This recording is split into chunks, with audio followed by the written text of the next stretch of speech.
FM and Hits 103.9 FM in Accra. Is also on Love 99.5 in Kumasi. Affiliates across the country and worldwide at myjoyonline.com. Coming up, doctors worried about severity of COVID-19 cases as the country's treatment centers get full with critically ill patients. The severity of the illness has increased compared to what we were seeing last year, and this can't be due to chance. We bring you up close with patients battling for their lives at treatment centers. My grandchildren were for a party, and after the party they swam. So when they came to me, I think 2 days later, the big granddaughter was having some symptoms. Also in this package, Medical and Dental Council to initiate disciplinary action against medical practitioners found to be members of a baby harvesting and trafficking syndicate. And in business, Ghana's oil reserves left with about 2.5 billion barrels to be produced if new oil discoveries are not made. Would have the latest on the Joy Business Report later. We also have a special report on conditions of our school infrastructure in the Western North region. We don't have a class, so we are sitting under trees to learn. So that is also another thing. Anything passing by, the people attention will be drawn to that particular thing that is going through. We are in Awin where pupils take lessons under trees at the Nkekan DA Primary School. Also, 2020 NDC presidential candidate John Dramani Mahama says the Supreme Court judges hearing his election petition committed fundamental errors of law when they turned down his request to subject the EC chairperson to 12 questions. We have exclusive details of why he wants the Apex Court to review its ruling. Thanks for your company. Let's settle now for the details. And doctors treating COVID-19 patients in Ghana say they are worried about severity of recent cases on their hands. The number of severe coronavirus cases are on a sharp rise, many in critical condition and needing assistance before they can breathe. That's a lesson to those who've decided not to observe the protocols. Today, the Joy News Health Desk takes you to the East Hospital where COVID-19 patients there are battling for their lives. Matilda Gavi with our top story for this morning.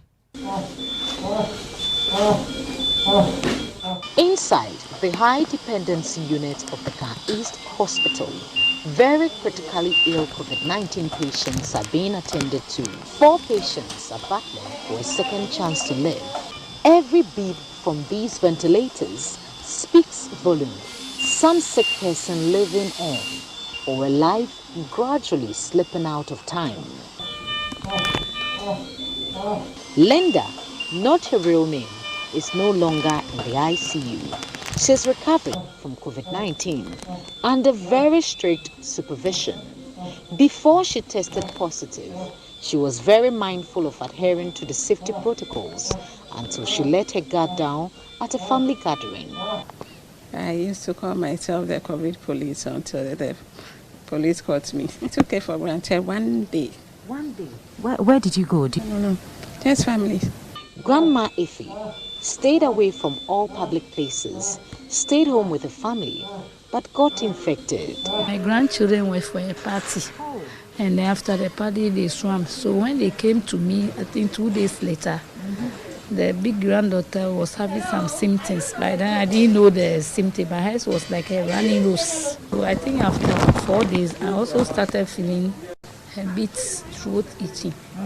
But I didn't take it serious. I just went to do my concoction and I drank and it was over. A total of 62 COVID-19 patients are receiving care here, but the severity of their condition is a source of concern to health workers. Dr. Ebenezer Ojo Mensah is the medical superintendent at the Ga East Hospital. We think more people are ill now than last year. And the severity of the illness has increased compared to what we were seeing last year. And this can't be due to chance. And it has been acknowledged that the new variant is in country, including the South African variant as well. And these are known to cause more severe disease. Matilda Gavi there, a member of the health desk here at Joy News. Meanwhile, the head of the desk, Fred Smith, joins me in studio. Fred, do we have any updates on our case count? Well, since Tuesday, the Ghana Health Service updated their page. There's not been any update yet. We still have 366 new cases as reported on that day, 2,174 active cases, and 58,431 confirmed cases so far, 358 deaths. Thank you very much, Fred Smith. He's head of our health desk here at Joy News. Now, the Dental and Medical Council says some practitioners who have been found to be members of a baby harvesting and trafficking syndicate will be restricted in their practice even before legal action is taken. This forms part of disciplinary or administrative measures to deal with their unprofessional conduct. In a joint operation with the Economic and Organized Crime Office, 2 doctors and 8 others were found to be in the practice of stealing babies from various hospitals and selling them for between 28,000 and 30,000 Ghana cedis. Dr. Divine Banyubala is acting registrar of the Medical and Dental Council. There will be administrative actions from the employment point if they pick the feet from today. There are also legal components that the IOCO will pursue, and on our level as a professional regulator, their conduct raises prima facie disciplinary issues. And the immediate things to do is to ensure that there are restrictions on their practice to start with. Dr. Divine Banyubala is acting registrar of the Medical and Dental Council. Let's do some education-related stories now. And schools typically have 1 headmaster, but at the Nkekan DA Primary and JHS School in Alwyn Municipality of the Western North Region, they have 2, Mrs. Felicia Techi and the Rains. Mrs. Felicia Techi runs the school for some 7 months, and the other headmaster, the Rains, take over. And it is because this is a school under a tree, well, under 2 trees actually. Correspondent Inathalia Kwanza spent a day in the school and has come through with this report. My staff and I have met to make some pavilion to help the students, because during rainy season these students will come to KG class. You have to close. You can't teach anything. The blackboard is crucified between the 2 trunks, and the students, over a dozen, have to share their concentration between the teacher and passerby. A teacher told Joy News. Looking at the nature of the classroom too, we don't have a class, so we are sitting under trees to learn. So that is also another thing. Anything passing by, the people attention would be drawn to that particular thing that is going through. Thalia Kwanza's report there to the courts now, and the 2020 NDC presidential candidate John Dramani Mahama says the Supreme Court judges hearing his election petition committed fundamental errors of law when they turned down his request to subject the EC chairperson to 12 questions.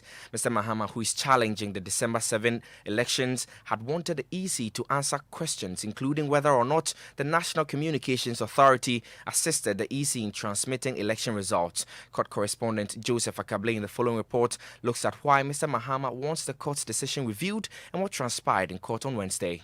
The registrar shall ensure service of the submissions of the preliminary objections by the close of the day. The Supreme Court on Wednesday settled on 5 issues, including whether or not the petition discloses a reasonable course of action as a guide for the trial. It then gave strict timelines to ensure it stays within the 42 days it is required to deal with the petition. This did not sit well with Mr. Mahama's legal team. I do know about the schedule provided, but I also know that your lordships are here to administer justice, and that justice must not be sacrificed for expedition. President Akufo-Addo's lawyers, however, say Mr. Mahama's team is delaying the court. Justice delayed is justice denied. So what is it? They are just not ready. His lawyers argue that the court should have exercised its discretionary powers in a manner that is fair and candid.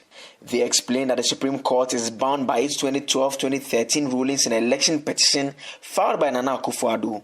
They say in that case the court applied CI 47 in the absence of specific rules provided for in law for the Supreme Court.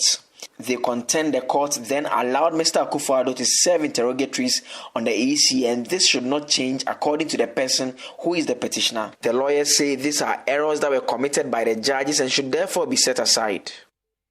Court correspondent Joseph Akable with that report. They're now to Arrive Alive, brought to you by the National Road Safety Authority with support from Toyota Ghana, Logistics Movers and the Joy News Drive Safe campaign. Avoid driving when you're tired. Be aware that some medications cause drowsiness and make operating a vehicle very dangerous.